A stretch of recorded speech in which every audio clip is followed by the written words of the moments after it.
એવી જાહેરાત કરવામાં આવી હતી કે આવનાર વર્ષની અંદર 23,000 શિક્ષકોની ભરતી કરવામાં આવશે અને ખાસ કરીને જે પીટીસી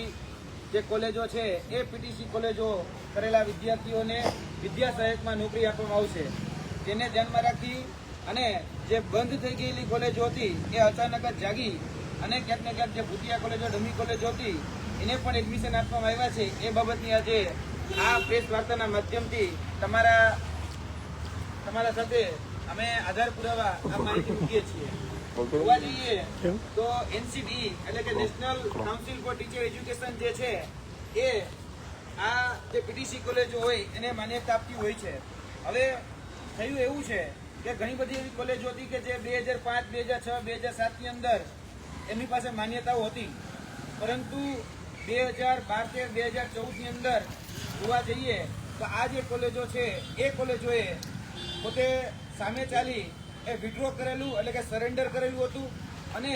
પોતાની જે મૂકેલી જે ડિપોઝિટ હતી એ ડિપોઝિટ પણ એ ક્યાંક ને ક્યાંક એમને પરત મેળવી લીધી હતી, એટલે કે ડિપોઝિટ પાછી લઈ લીધી હતી। છતાં પણ આવી જે કોલેજો છે લગભગ અમારી ધ્યાનમાં 64 કરતા વધારે આવી કોલેજો ધ્યાનમાં આવી છે કે જેમને પોતાની ડિપોઝિટ પાછી મેળવી લીધી હતી, જેને NCT national council four teacher education ની અંદર માન્યતા નહોતી। આવી કોલેજોએ ક્યાંક ને ક્યાંક અત્યારે ગુજરાત રાજ્ય સરકારે આની અંદર વિદ્યાર્થીઓ ફાળવી દીધા। વિદ્યાર્થીઓ ફાળવા એટલું જ નહીં, વિદ્યાર્થીઓની પરીક્ષા પણ લઈ લીધી અને પરીક્ષા લઈ અને માર્કશીટ પણ આપી દીધી। આ જે બોગસ સંસ્થાઓ છે, આ જે ડમી સંસ્થાઓ છે, એ ડમી સંસ્થાઓ એ ક્યાંક ને ક્યાંક ગુજરાત હાઈકોર્ટની અંદર ગઈ અને ગુજરાત હાઈકોર્ટની અંદર જઈને પરમિશન લઈને આવી। ત્યારે એનસીટી હતી, એનસીટી ને પાર્ટી બનાવવાની હતી, પરંતુ એનસીટી ને પાર્ટી ન બનાવી અને ગુજરાત સરકારને પાર્ટી બનાવવામાં આવી અને ગુજરાત રાજ્ય સરકારને પાર્ટી બનાવી। ત્યારે ગુજરાત રાજ્ય સરકારે ક્યાંક ને ક્યાંક અમે કાચું કાપ્યું અને અમને એવું લાગી રહ્યું છે ક્યાંક ને ક્યાંક જે સંસ્થાઓ છે એ સંસ્થાઓને છાવરવાનું કામ, એ સંસ્થા ઉપર આશીર્વાદ રાખવાનું કામ આ ગુજરાત રાજ્ય સરકારે કર્યું।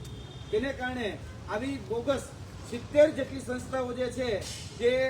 એનસીટી જે છે એનસીટીમાં રજીસ્ટર નહોતી, વિડ્રો કરેલી સંસ્થાઓ હતી, એ વિડ્રો કરેલી સંસ્થાઓને ગુજરાત રાજ્ય સરકારે માન્યતા આપી અને એની અંદર એડમિશન ફાળવી દીધા। હવે જોવા જઈએ તો આ જે એડમિશન ફાળવા છે એમના વિદ્યાર્થીનું ભવિષ્યનું શું, તેને લઈ આજે ગુજરાત શિક્ષણ વિભાગમાં બારૈયા સાહેબ જે છે એમની સાથે અમે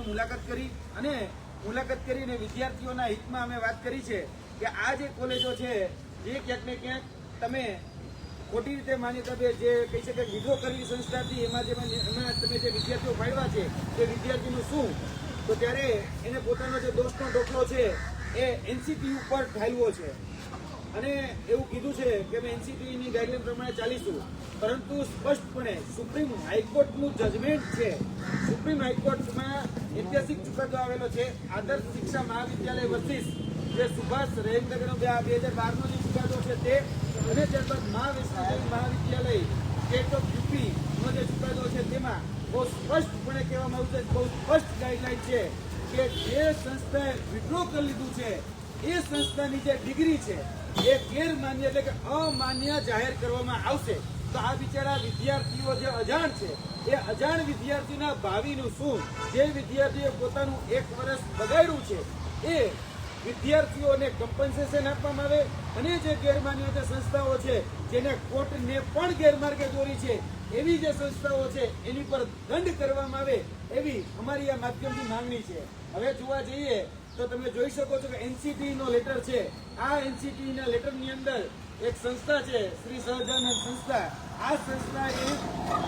2014માં એને વિડ્રો કરી લીધું છે, પોતાની જે ડિપોઝિટ છે એ ડિપોઝિટ પણ પરત મેળવી લીધેલી છે। આ સંસ્થાને એડમિશનની અંદર એપ્રુવ આ ગુજરાત રાજ્ય સરકારના શિક્ષણ વિભાગે કરેલી છે, એ કઈ રીતે કરી અને શા માટે કરી, શા માટે જે એનસીટીની જે ગાઈડલાઈન હતી એને ફોલો કરવામાં ના આવી। હવે જોવા જઈએ તો ટેકનિકલ રીતે એક ટેકનિકલ દાવપેચ એવો છે કે 2021-22 ની અંદર બહાર લાવવામાં આવ્યું, એટલે કે પરફોર્મન્સ એપ્રોચલ રિપોર્ટ એ બધી જ કોલેજોએ સબમિટ કરવાનો હતો। જે કોલેજો સબમિટ ન કરે એને વિડ્રો ગણી લેવી એ પ્રકારની વાત મૂકવામાં આવી હતી। હવે ઘણી બધી સંસ્થાઓ એવી હતી કે જેને એ 2012-14માં જયારે મંદી આવી ત્યારે વિડ્રો નહોતું કર્યું અને કોલેજે માન્ય હતી, તો એ તો કોર્ટમાં ગઈ અને કોર્ટમાં જઈને એવું કીધું કે ભાઈ આ નોટિસ જે છે એ નોટિસમાં અમને સાંભળવામાં નથી આવ્યા એટલે અમને સાંભળો એમ કરીને ગુજરાત હાઈકોર્ટમાં જ્યારે દિલ્હી કોર્ટમાં ગઈ ત્યારે એ લોકોને માન્ય રાખ્યા હતા. અને આ જે કોલેજો છે એ એટલા માટે માન્ય રહી કારણ કે એને વિડ્રો નહોતું કર્યું. એ વિડ્રો નહોતું કર્યું એનો જે ચુકાદો એની આડમાં જે વિડ્રો કરેલી જે સંસ્થા હતી એ વિડ્રો કરેલી સંસ્થાએ આમાં ક્યાંક ને ક્યાંક કોર્ટને અંધારામાં રાખી. એ કોર્ટને એને એટલું જ રજૂ કર્યું કે અમારી પાસે માન્યતાઓ છે અને એ માન્યતાઓ છે એનો લેટર એને સબમિટ કર્યો, પરંતુ જે વિડ્રો કરી છે એ વિડ્રો કરેલો લેટર એ સબમિટ ન કર્યો અને કોર્ટને આ ગેરમાર્ગે તમે જોઈ શકો છો. વિડ્રો કરેલો લેટર એ એનસીટીની વેબસાઇટ ઉપરથી જ અમે ડાઉનલોડ કરેલો છે. અને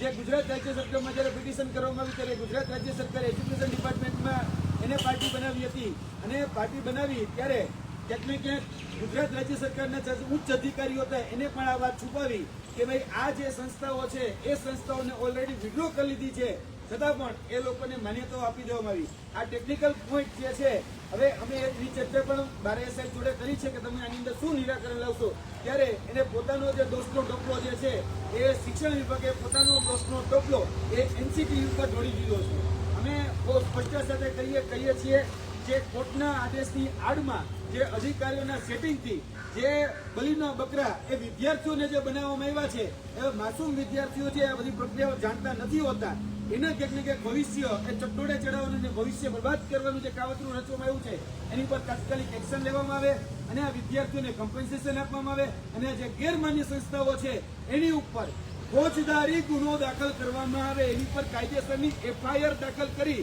અને આની પર કાર્યવાહી કરવામાં આવે એવી અમારી આ માધ્યમથી માંગણી છે. કારણ કે હાઈકોર્ટને પણ ગેરમાર્ગે દોરી છે, તેની સાથે સાથે જે શિક્ષણ વિભાગ હોય એના ઉચ્ચ અધિકારી એને પણ કેટલીક ગેરમાર્ગે દોરેલા છે. એટલે આ માધ્યમથી અમે માંગણી કરીએ છીએ કે વિદ્યાર્થીઓને ન્યાય આપવામાં આવે અને વિદ્યાર્થીઓને કોઈ બીજી જગ્યાએ જે માન્ય સંસ્થા હોય એની અંદર ટ્રાન્સફર કરવામાં આવે. જે માન્ય સંસ્થાઓ છે એની અંદર સીટો ઓછી તો સુપર ન્યુમેરિક સીટો લાવી અને વિદ્યાર્થીઓને એડજસ્ટ કરવામાં આવે એવી આ માધ્યમથી અમારી સ્પષ્ટપણે માંગણી છે. આ જે 70 જેટલી ગેરમાન્ય જે કોલેજો છે જે કહી શકાય કે જેને વિડ્રો કરી લીધું છે એ વિડ્રો કરેલી જે કોલેજોમાં જે વિદ્યાર્થીઓ છે એ વિદ્યાર્થીઓને સંરક્ષણ આપવામાં આવે એવી આ માધ્યમથી અમારી માંગણી છે.